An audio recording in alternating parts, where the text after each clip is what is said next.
High court మాజీ judge Tallapragada Mallikarjunarao గారికి ఆంధ్రప్రదేశ్ లోకాయుక్త బాధ్యతలు అప్పగించాలి అని చంద్రబాబు గారిని నేతృత్వంలో ఒక కమిటీ నిర్ణయం తీసుకున్న తర్వాత దీని చుట్టూ తీవ్ర విమర్శలు కనిపిస్తూ ఉన్నాయి. చంద్రబాబు గారు జైల్లో ఉన్నప్పుడు తనకు బెయిల్ ఇచ్చిన విషయమైనా, మిగిలిన కేసులో తనకు ముందస్తు బెయిల్ ఇచ్చిన విషయంలోనైనా దానికి నజరానాగే ఇప్పుడు అత్యంత కీలకమైన లోకాయుక్త బాధ్యతలు అప్పగిస్తున్నారు అని చెప్పి తీవ్ర విమర్శలు. అండ్ మాజీ మెజిస్ట్రేట్ జడా శ్రవణ్ కుమార్ గారు ఇంకో అడుగు ముందుకేసి నేరుగా మీడియా సమావేశం నిర్వహించి మరీ అటు మల్లికార్జునరావు గారి మీద, ఇటు రాష్ట్ర ప్రభుత్వం మీద, చివరికి సుప్రీంకోర్టు మాజీ ప్రధాన న్యాయమూర్తిగా పనిచేసిన ఎన్వి రమణ గారిని కూడా ఈ అంశంలోకి తీసుకొని వచ్చి చాలా తీవ్రమైనటువంటి ఆరోపణలు, తీవ్రమైన వ్యాఖ్యలు అండ్ సంచలనమైనటువంటి డిమాండ్స్ జడా శ్రవణ్ కుమార్ గారు చేశారు.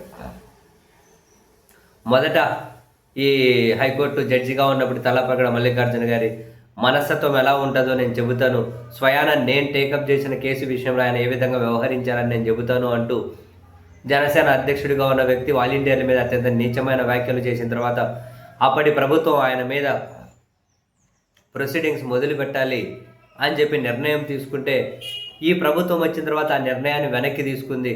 దాన్ని కొందరు వాలంటీర్ల హైకోర్టులో ఛాలెంజ్ చేస్తే వాళ్ళ తరపున నేనే కేసు టేకప్ చేశాను. అది తల్లాప్రగడ మల్లికార్జున దగ్గరికి వచ్చినప్పుడు నేను వాదనలు వినిపించడానికి సిద్ధమైతే అప్పుడు ఆయన అన్నారు ఇంకో 2 వారాలు టైం తీసుకుందాము అని. నేను వాదనలు వినిపించడానికి సిద్ధంగా ఉన్నానండి అని చెప్పాను. మీరు న్యాయవాదులు మొత్తం చదువుకొని వచ్చి సిద్ధంగానే ఉంటారు, బట్ నాకు వేరే పనులు కూడా ఉంటాయి కదా, నేను చూసుకోవాలి కదా, నాకు కొంచెం టైం కావాలి, చదవాలి కదా అని చెప్పి అన్నారు. సరే ఆయన జడ్జి గారు మనమేమంటాం అని చెప్పి 2 వారాలకు వాయిదా వేశారు. మళ్ళీ 2 వారాల తర్వాత వచ్చి నేను మళ్ళీ వాదనలకు సిద్ధపడ్డాను. లేదు, నాకు కొన్ని పనులుండి నేను చూసుకోలేదు, ఇది చదవలేదు, దీన్ని మళ్ళీ స్టడీ చేయాలి, చదవాలి, ఇంకో 2 వారాలు టైం తీసుకుందాం అన్నారు. మనమేమంటాం సరే అన్నాను. ఆ తర్వాత మళ్ళీ 2 వారాల తర్వాత వచ్చిన తర్వాత అప్పుడు ఆయన అంటారు పబ్లిక్ ప్రాసిక్యూటర్ని ఉద్దేశించి, మీరు ఏమైనా ఇది స్టడీ చేయడానికి మీకు ఏమైనా టైం కావాలంటే చెప్పండి, ఇంకో 2 వారాలు ఇస్తాను, చెప్పండి, ఆలోచించుకొని మీకు ఏమైనా టైం కావాలా అన్నారు. బై డిఫాల్ట్గా పబ్లిక్ ప్రాసిక్యూటర్ అవునంటారు. ఆ తర్వాత మళ్ళీ 2 వారాలు వాయిదా పడింది. మళ్ళీ అప్పుడు వచ్చిన తర్వాత అప్పుడేమన్నారు, ఇప్పుడు ఈ కేసు కొట్టేయాలి అనుకుంటే సేమ్ అదే పదం అన్నారు జడా శ్రవణ్ కుమార్ గారు. ఈ కేసు కొట్టేయాలి అనుకుంటే దానికి అనుకూలమైన జడ్జిమెంట్స్ ఏమున్నాయి తీసుకొని రండి అని పబ్లిక్ ప్రాసిక్యూటర్కి చెప్పారు. ఆ తర్వాత మళ్ళీ 4 వారాలకు వాయిదా వేశారు. నేను నా కేసు ఏమంటే నిలబడడం కోసం ఆయన మాట్లాడిన తప్పని నిరూపించడం కోసం జడ్జిమెంట్ అని రెడీ చేసుకున్నాను. అటుపక్క పబ్లిక్ ప్రాసిక్యూటర్ దాన్ని రెడీ చేసి ఉంచుకున్నారు.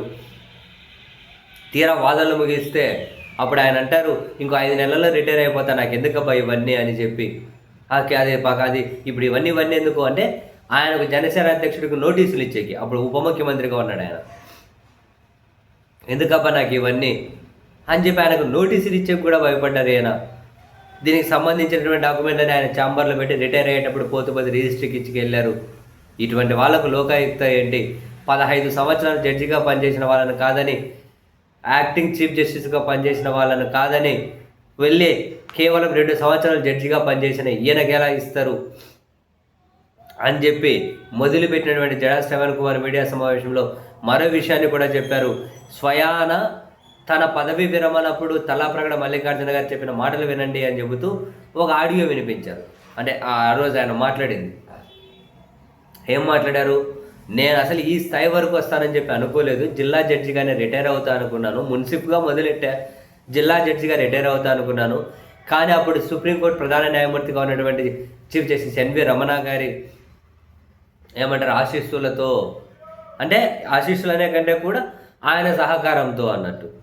వాస్తవానికి వాస్తవాలు స్టాటిస్టిక్స్ ప్రకారం చాలామంది సీనియారిటీలో ముందు ఉన్నా కూడా నన్ను హైకోర్టు జడ్జిగా తీసుకున్నారు, నేను ఆయన రుణం అంటే ఆయన ఎప్పటికీ మర్చిపోలేను అన్నట్టు అటువంటి వ్యాఖ్యలు చేసి ఉన్నారు. అంటే ఒక హైకోర్టు జడ్జిగా తనకు అర్హత లేదని తనే చెప్పుకుంటూ ఉన్నారు, ఏ విధంగా అక్కడి వరకు వచ్చారు అనే విషయాన్ని జడా శ్రవణ్ కుమార్ గారు ప్రధానంగా ప్రస్తావించారు. అని ఇంకో సంచలన విషయం ఏంటి అంటే చంద్రబాబు నాయుడు గారి బెయిల్ పిటిషన్కి సంబంధించిన అంశం రిజర్వ్ అయిన తర్వాత రెయింట్రీ ఉందండి విజయవాడ దగ్గర ఎక్కడో. ఆ రెయింట్రీ అపార్ట్మెంట్ల దగ్గర చీఫ్ జస్టిస్ అప్పుడు చీఫ్ జస్టిస్గా పనిచేసిన ఎన్వి రమణ గారు, తల్లాప్రగడ మల్లికార్జున గారు, ఇంకెవరు జడ్జి పేరు చెప్పారు, దుప్పల వెంకటరమణ గారి సమక్షంలో ఆయన సాక్ష్యంగా బెయిల్ ఇవ్వాలా, ఏ ప్రాతిపదికన ఇవ్వాలి అని చెప్పి సుదీర్ఘంగా మంతనాలు జరిపారు, సుదీర్ఘంగా చర్చలు జరిపారు. ఆ తర్వాత చంద్రబాబు గారికి బెయిల్ ఇచ్చారు అని చెప్పి చాలా సంచలన విషయం. ప్రభుత్వం దీన్ని ఎలా రిసీవ్ చేసుకుంటుందో నాకు తెలియదు, ఏ విధంగా రియాక్ట్ అవుతుందో నాకు తెలియదు. బట్ వాళ్ళు ఏ విధంగా రియాక్ట్ అయినా నేను ఇంకా లోతుల్లోకి వెళ్తాను, నా దగ్గర ఇంకా చాలా విషయాలు ఉన్నాయని చెప్పి సంచలనమైన వ్యాఖ్యలు చేయడమే కాకుండా అసలు చంద్రబాబు గారి బెయిల్ రిజర్వ్ అయిన తర్వాత, బెయిల్ పిటిషన్ పడ్డ తర్వాత అప్పటి నుంచి మల్లికార్జునరావు హైకోర్టు జస్టిస్ మల్లికార్జునరావు గారి అప్పుడు హైకోర్టు జడ్జెస్ తన కాల్ డేటా రికార్డింగ్ సిడిఆర్ దాన్ని పైన విచారణ చేయాలని చెప్పి కూడా సంచలన డిమాండ్. అండ్ ఎన్వి రమణ గారి కాలు, అంటే ఎన్వి రమణ గారి ఫోన్ లొకేషను, దుప్పల వెంకటరమణ గారి ఫోన్ లొకేషను, తల్లాప్రగడ మల్లికార్జున గారి ఫోన్ లొకేషను ఒకే దగ్గర ఉన్నాయా లేదా అన్న విషయం కూడా విచారణ చేయాలని మేము డిమాండ్ చేస్తూ ఉన్నాం. ఇన్ని విషయాలు చెప్పిన తర్వాత మళ్ళీ లోకాయుక్తగా మల్లికార్జునరావు గారు కనుక వెళ్తే మరిన్ని విషయాలు నేను చాలా లోతుల్లోకి వెళ్తాను, చాలా విషయాలు చెప్పాల్సి ఉంటుంది. ఆయన దాని నుంచి తప్పుకోవడమే బెటరు, ఆయనకు అర్హత లేదు, ప్రభుత్వం ఆయన నియమించకూడదు అని చెప్పి చాలా సంచలనమైనటువంటి వ్యాఖ్యలు చేశారు జడా శ్రవణ్ కుమార్ గారు. ఇది మామూలు సంచలనం కాదు, బాధాకరం. న్యాయ వ్యవస్థలో ఇంత కీలక వ్యక్తులుగా పనిచేసిన వాళ్ళ మీద ఇటువంటి విమర్శలు బాధాకరం. అని ఏం జరిగింది ఏంటి ఎవరికైనా అనిపిస్తుంది. అటు బెయిల్ ఇచ్చిన జడ్జి కానీ లోకాయుక్తగా సరే ఏమీ లేకపోయినా ఒక నైతికత కోణంలో అయినా కూడా నియమించకూడదు. సింపుల్. మనమేమి ఇప్పుడు జడా శ్రవణ్ కుమార్ గారు చెప్పినట్లు ఆరోపణలు నిజమని మనం చెప్తలేము, లేకుంటే మరొకరి మీద మనమేమి అబండాలు వేస్తలేము, ఇంకేమన్నీ మనం పాయింట్అవుట్ చేస్తలేము. కానీ ఒక నైతికత కోణంలో అయినా ప్రభుత్వం ఆయన నియమించకూడదు, ఈయన దాన్ని యాక్సెప్ట్ చేయకూడదు. అలా అయితే ప్రభుత్వ ప్రతిష్ట వాళ్ళు కాపాడుకున్న వాళ్ళు అవుతారు, న్యాయ వ్యవస్థ ప్రతిష్ట ఈయన కాపాడిన వ్యక్తి అవుతారు. అలా కాకుండా తీసేసుకున్నారు అనుకుంటే రెండు అత్యున్నత వ్యవస్థలు తీవ్రమైన విమర్శలను ఎదుర్కోవాల్సి ఉంటుంది. ఇంత సంచలన ఆరోపణలు చేసిన తర్వాత మరి ఇప్పుడు ఏమైనా కనుక ప్రభుత్వం జడా శ్రవణ్ కుమార్ గారి మీద ఏమైనా కేసులు పెడతాదో తెలియదు. అందుకే కావాలి ఆయన ముందే ప్రిపేర్ అయ్యి మీరు ఎన్ని కేసులు పెట్టుకుంటారో పెట్టుకోండి, ఏం చేస్తారో చేసుకోండి. మీరు కనుక ఒక్క అడుగు ముందుకేస్తే నేను ఇంకా చాలా లోతుల్లోకి వెళ్తే నా దగ్గర చాలా డీటెయిల్స్ ఉన్నాయంటూ ఉన్నారు. అసలు ఇది చూడండి, జడ్జీల మనస్తత్వం ఎట్లుంటుందా, జడ్జీల ప్రవర్తన ఈ విధంగా ఉంటుందా అనే చర్చ అయితే జనంలో జరుగుతుంది కదా. ఆ చర్చ న్యాయ వ్యవస్థకు మంచిది కాదు కదా అన్నది నా పాయింట్.